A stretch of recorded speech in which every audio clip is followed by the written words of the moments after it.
muri Veneza inshuti mwese duteramanye muri kumwe na Frederic Nkunikije. Mu Burundi twumvikanye ku mirongo migufi ya shortwave ku metero 19 no ku metero 22. Mu Rwanda turi kuri FM 104.3 y'ijwi ry'Amerika. Ikaze makuru yacu yo kuri saha. Mu Burundi igisata c'ingenzi gishobora gutera imbere mu gihe ibintu bitari bike byokorwa. Turafise ingorane bisha kutaronka itegeko kijanye n'igisata cyo kwita mu kinyamazo cadre legal ya secteur du tourisme. Itegeko rimaze kubura hari nico twita intambamyi z'ibisata canke by'igihugu cyangwa ubushikiranganji byinjira namwe mu bijanye no gutunganya neza. Uyo ni George Nimenya, umuyobozi w'igisata c'ingenzi mu bushikiranganji bw'ubudandaji gutwara abantu n'ingenzi mu Burundi. Igihugu ca Ukraine casavye Uburusiya guhagarika ingwano no gutahana ingabo zabwo ku buryo bwihutirwa. Intumwa za Ukraine zari zitavye ibiganiro n'Uburusiya kuri uyu wa mbere.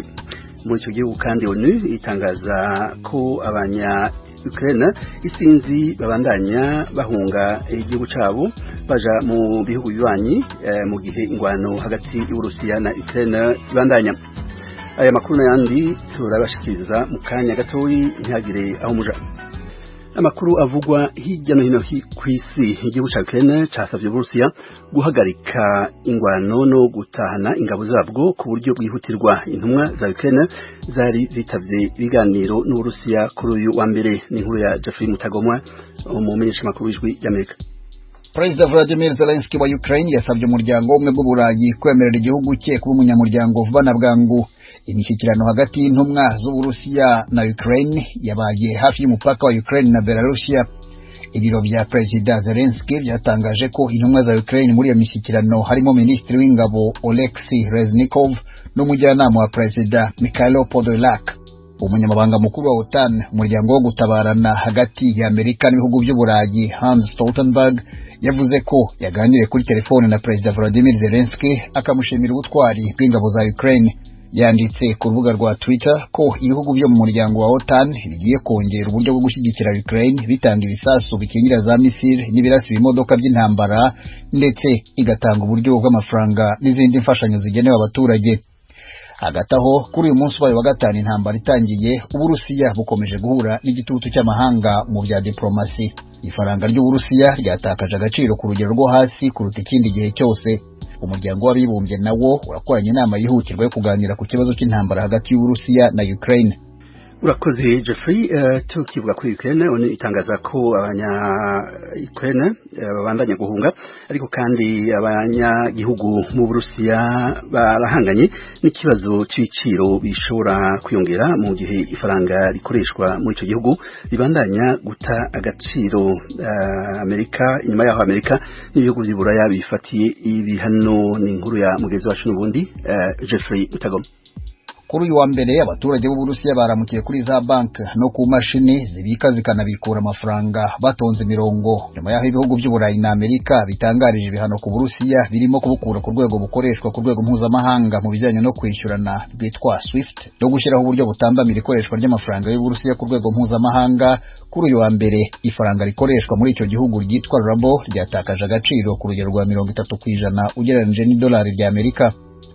Banki nkuru y'Uburusiya yagerageje gukora ibishoboka ngo yongere kuzamura ifaranga, ariko abaturage bakomeje guhangayikishwa n'uko ubukungu bw'icyo gihugu bwaba bugiye kugwa ku rugero rukabije.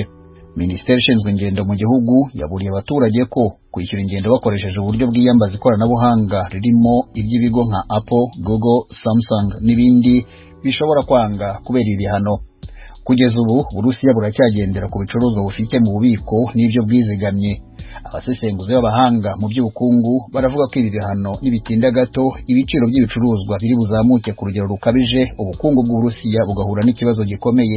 Bakoze Jeffrey. Ubu naho tuje mu makuru karere ka Afrika y'ibiyaga binini. Aya makuru tuyahere ku Burundi, aho havugwa ko mu gisata c'ingenzi ico gisata gishobora kwisuzunura mu gihe amategeko yoba atomoye, byashikirijwe n'umuyobozi w'ico gisata. Inkuru twateguye na mugenzi wacu Desire Hatuyimana. Igisata c'ingenzi mu Burundi gifite ibintu byinshi byofasha gukwega ingenzi, ariko kugeza n'ubu bikaba bidatunganijwe neza. Byashikirijwe na George Nimenya, umuyobozi w'ico gisata mu bushikiranganji bw'ubudandaji gutwara abantu n'ingenzi mu ntango z'ukwezi kwa kabiri mu gisagara ca Bujumbura, aho yariko amenyesha abayigwa n'ico gisata ko mu bibanza by'irati 127 vyemejwe n'abahinga mpuzamakungu mu bijanye n'ingenzi 10 gusa ariyo byitwa ko bikora. Aratanga uturorero twa bimwe byosahiriza ubutunzi bw'u Burundi mu gihe vyoba bitunganije neza gusumba uko biri uno munsi. Nuko mu Burundi umugenzo twishanje ugushika ku bantu cyo twokwita hospitalite mu kinyamazuru. Cyo ni cyambere twebwe tugomba kudandaza mu gisata cy'ingenzi. Kabiri ikiyaga Tanganyika nicyo kiyaga kirimo ubutunzi burenze mu bijanye n'amafi. Abashakashatsi mu gisata cyavyo baravuga ko twa dufise amafi arenga ubwoko 600 ariko ikora bwo dukenera na cumi n'ubushika. Ni ikiyaga gifise ngira ngo hafi kilometero birenga 100 cy'umucanga tuvuye ngaho mu Gatumba bashika mu Rumonge. Ikindi twodandaza twirata turafite ikintu bita isumo biri hasi cyane bita susedine gitunze ibihugu bitandukanye. N'umukuru w'igihugu cy'u Burundi Evariste Ndayishimiye arabishimangira mu kwezi kwa mbere ari mu karuhuko yaragendeye ibibanza bitandukanye vy'iratiro ari mu ntara ya Cankuzo. Yaramenyesheje ko Burundi bwicaye ku gahiye igihe ibintu vyokorwa neza. Hana cyose n'abandi dufite byinshi byo kurata. Turisme irashobora kuba ihinguriro rikomeye cyane mu Burundi kuko nta ntara n'imwe idafise ikibazo cy'irati ndetse n'amakomine yose usanga afise akantu special.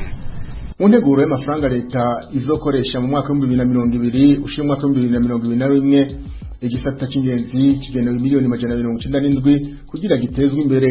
Umuyobozi arashima ko kigoro ka leta ariko akabona ko akiri make ageranije n'ibintu bikeneye kugira ico gisata cisununure. Asaba leta gukemura ibibazo bituma Burundi budindira ageranije no ko ibintu vyifashe mu bihugu bihana imbibe n'u Burundi. Turafite ingorane kutaronka itegeko rijanye n'igisata cyo twokwita mu kinyamazuru cadre legal ya secteur du tourisme. Ubu ndiko ndababwira igisata nta tegeko rishinga bifise ari naco gituma musanga hari cyahakurikira izindi ntambamyi zivuye kuri iryo tegeko ritaraboneka.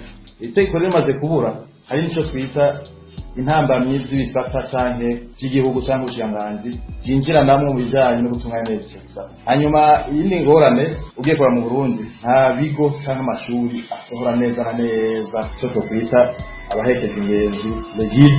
Naho Dasi Ndabahawe umunyamabanga mukuru w'ishirahamwe ryigenga rikora mu gisata c'ingenzi Gisabo Tools abona ko leta igifise vyinshi byo gukora kugira ico gisata c'ingenzi gitera imbere. Arerekana ivyo leta yategerezwa kwihutira kugira abagana Burundi biyongere. Ahantu twani inyubako navuga nk'amabarabara hanyuma gahimiriza ababubaka inyubako zicanye n'uburaro kugira ngo bubake ibintu biri ku rwego canke inyubako ziri ku rwego mpuzamakungu. Ariko kandi leta igashaho igisata cy'inyigisho zijanye n'igisata c'ingenzi ariko kandi leta ikabana yorohereza abanyamahanga ko turi mu muryango wa Afrika y'ubuseruko n'ayitwa visa unique basanga visa bakoresha muri tourisme basanga n'imwe hamwe naho Burundi kwateye nabwo kashika cyo vyiza cyane. Umukuru w'igihugu Evariste Ndayishimiye ayo makengara yatahura amenyesha ko ubushikiranganje bugiye bwikwegera ko ataco vyofasha ico gisata. Asaba ubushikiranganje bwose bufise ibintu byotuma ingenzi zihurumbira Burundi gusenyera ku mugozi umwe kugira umwimbu wiyongere. Ibiharuro bitangwa ni banki y'isi byerekana ko mu mwaka wa 2019 ingenzi zagendeye Burundi zanega hagati y'ibihumbi 300. Ibiharuro byagabanutse cyane mu mwaka wa 2020 bitubutse ku kiza ca COVID-19 ivyemezwa n'umuyobozi w'igisata c'ingenzi n'ahadatangira utigira inyezina.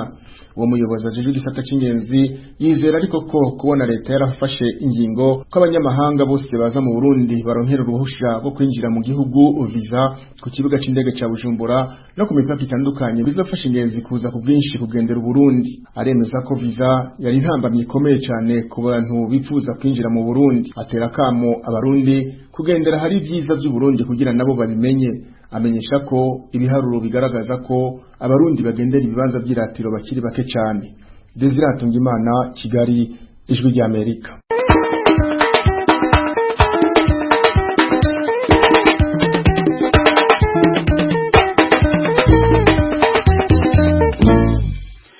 tukivuga ku Burundi gisata cishirahamwe mpuzamakungu ONU citaho neza abakenyezi ONU Femme ciyemeje kugarukira ku bakenyezi bafashwe ku nguvu canke bashikiwe n'amabi aturuka ku gufatwa ku nguvu mu Burundi mu myaka iheze. Userukira ico gisata mu karere ka Afrika y'ubuseruko n'ubumanuko yabitangarije i Bujumbura mu gihe yariko arasozera urugendo rwiwe rwo kwirabira ingene ayo mabi ifashe mu gihugu n'abayakorewe ingene bangana. N'inkuru y'umumenyeshamakuru w'ijwi ry'Amerika Pierre Claver niyo nkuru ari i Kigali mu Rwanda.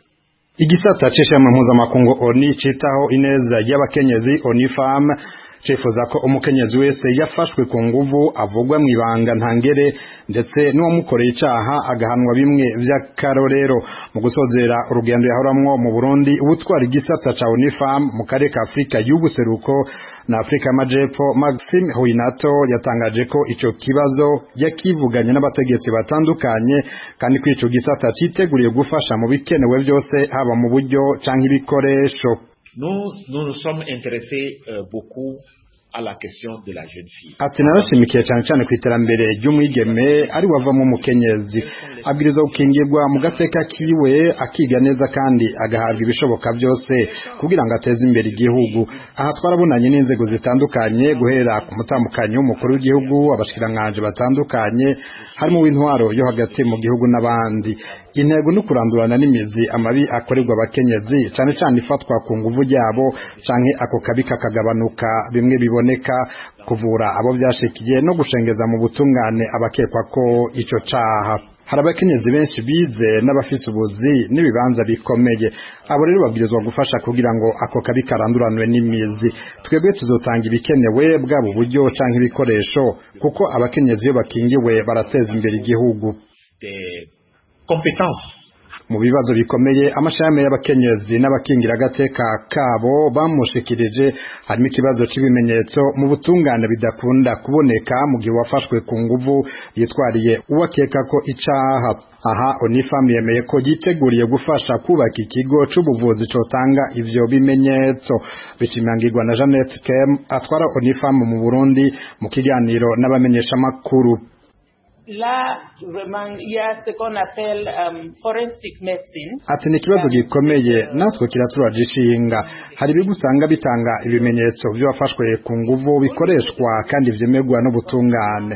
Mu karere ka Afrika y'ubuseruko kirahari i Kampala mu Buganda kandi ni ONU Femme yacubakishije. Nongaha rero turiteguye gufasha muri ubwo buryo. Mu kurindira turakorana n'ikigo Humura cakira bakorewe amabi ashingiye ku gitsina.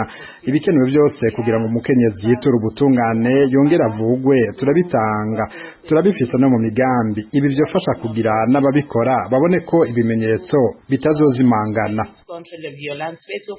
Umuhari w'abakenyezi baharaniye amahoro n'umutekano Mouvement des femmes et filles pour la paix et la sécurité ubona ko ayo mabi abandanya gukorerwa abakenyezi kubera kudahana ivyaha. Imakire Hunja arongoye uwo muhari. Mu Burundi ayo mabi sagaseseshwa rumuri kandi arabangamiye amagara y'abakenyezi n'abigeme mu gihugu. Habaye amaraporo menshi yerekanye ko no mu bagirizwa amabi akorezwa abakenyezi abigeme harimo abategetsi bo mu nzego za leta. Amwe muri abo mabi akaba ari no mu vyaha bihanwa n'amategeko mpuzamakungu. Guhasha ayo mabi afatiye ku gitsina haba mu buzi, mu mico kama, mu mashuri, muri za kaminuza, eka no mu buzi bwose bw'igihugu. Ariko uko tubibona hakugabanuka, hagutuza ayo mabi abandanya akogwa mu gihugu. Icyo dusaba rero umukuru w'igihugu yokurikirana hafi ivyerekeye amabi n'ivyaha bifatiye ku gitsina harimo n'ibihanwa n'amategeko mpuzamakungu. N'abakorewe ayo mabi basanzwe babayeho mu bwoba bwinshi butuma badashobora kwiyamiriza ayo mabi bitewe no gutinya gutotezwa.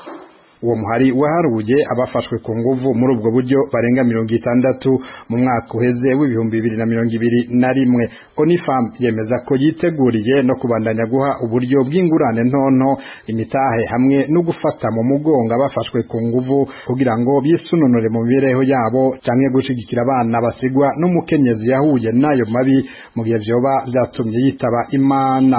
Ibiro vy'umutambukanyi w'umukuru w'igihugu c'u Burundi Angeline Ndayishimiye birashima ko kigoro mu kurandurana n'imizi ifatwa ku nguvu y'abakenyezi n'abigeme. Ku rubuga rwa Twitter ivyo biro vyavuze ko uwo mugambi wa Onifam ari uwo gufatwa mu mugongo. Gushika ubu ibiharuro vy'abafashwe ku nguvu biragoye kumenyekana kuko nk'ikigo seruka citaho abo bakenyezi cabwiye Ijwi ry'Amerika twabavugwa n'abafatwa bibera mw'ibanga. Ico bikoze ico kigo kivuga ko kundwi cakira abatari munsi y'ijana bahuye nayo mabi mu ntara zitandukanye aho gifise ibiro. Pierre Claver Niyonkuru, Kigali, ku bw'Ijwi ry'Amerika. muri kamurabandanya kumviriza iradio Ijwi ry'Amerika. Tugaruke ku nkuru yerekeye Ukraine, uko intambara ibandanya mu gihugu ca Ukraine ni nako ababa muri ico gihugu n'abanyamahanga babandanya guhunga. Abanyarwanda barimwo cane cane abanyeshuri bari basanzwe biga muri ico gihugu bari mu bamaze guhungira mu gihugu ca Pologne, aho bemerewe kuba igihe c'imisi itarenga 15. Umugezi wacu Edi Rwema yavuganye na Fred Mupenzi arongoye hamwe y'abanyarwanda baba muri Ukraine, yamaze gushika ku murwa mukuru wa Warsaw wa Pologne. Mupenzi yari umunyeshuri mu gisagara ca Lviv. Reka tubatega amatwi. Nahageze mvuye muri Ukraine mu mujyi bita Lviv, ni nk'umujyi wa kabiri wa Ukraine. Umujyi waba uri mu mijyi muri iyi minsi yaba yibasiwe n'ingabo z'Uburusiya kuva Uburusiya bugabye ibitero ku gihugu cya Ukraine? Oya, niwo mujyi kugeza ubutekanye abantu bose bari kuganamo, ntabwo uri mu gace kari muri turiya duce bari kurwaniramo. Gerageza utubwire mbere yuko mufata icyemezo cyo gufata inzira mukajya mu gihugu cya Pologne aho kugeza ubu mwahungiye, ibintu byari byifashe gute? Ese abanyarwanda mubana mu gihugu cya Ukraine bangana bate? Kugira ngo dufate icyemezo cyo gusohoka Ukraine, nuko mu ijoro ryo kwa gatatu ahagana mu gitondo nibwo barashe. Ntabwo twigeze tubigira ibintu bikomeye kuko bari basanzwe n'ubundi barwana turuka kera, murabizi. Ahubwo bafataga agace kamwe karimo inganda wegereza, ariko nibwo perezida ubwe yatangaje ko igihugu kigiye kurwana bitakiri mu bintu by'ibiganiro. Umunsi ukurikiyeho nibwo batangiye kurasa no mu makuru bicamo bavuga yuko n'abaturage ubwabo bemewe gutunga imbunda bakajya kurwana.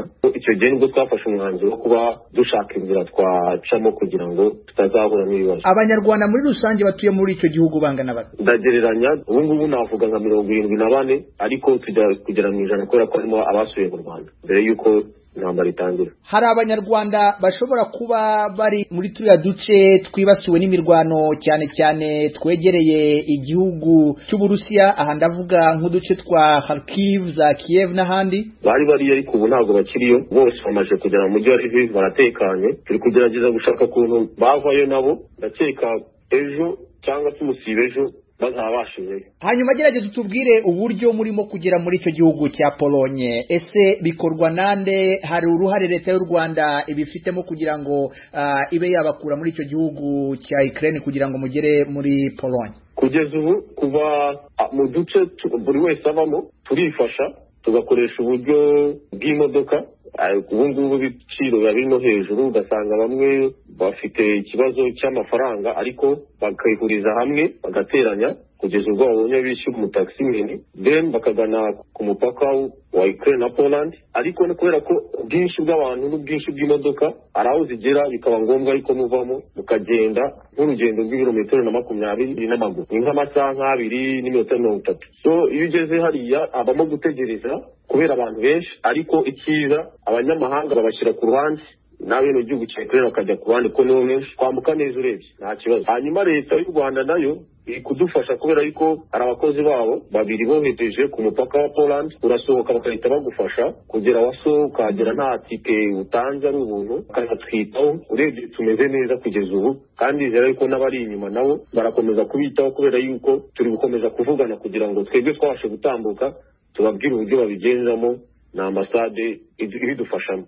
Nk'umuntu wabaye muri icyo gihugu cya Ukraine, ibyo ari byo byose urakimenyereye, umenyeranye n'abaturage b'icyo gihugu.